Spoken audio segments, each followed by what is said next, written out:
Continuing coverage this morning as we dive deeper into the new funding aimed toward helping young adults in Illinois with mental health. Several agencies getting a grant to help create new services that would support post-pandemic health in kids and teenagers. And our Julia Rosier has more for us this morning on what that funding will be used for and what a local clinical psychologist says needs to be done.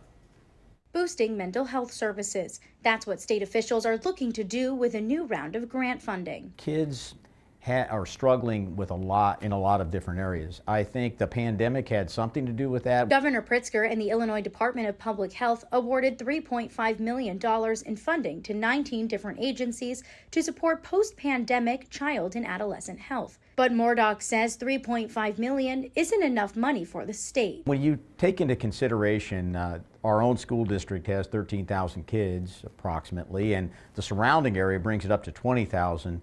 That adds up to, just doing simple math, about $10 per student.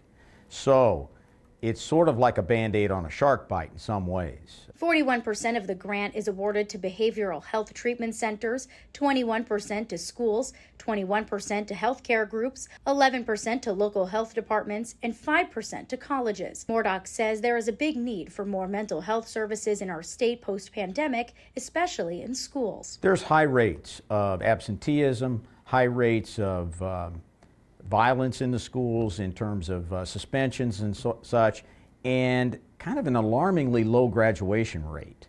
A lot of that can be attributed to mental health and difficulties with mental health among our youth and teens.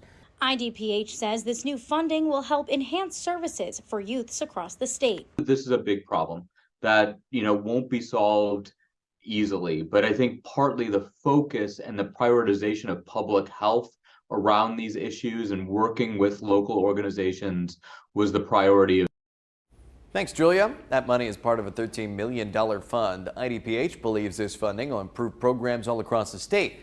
Some local agencies receive funding from the grant, including Christian and Macoupin County Public Health Departments. They each received $200,000.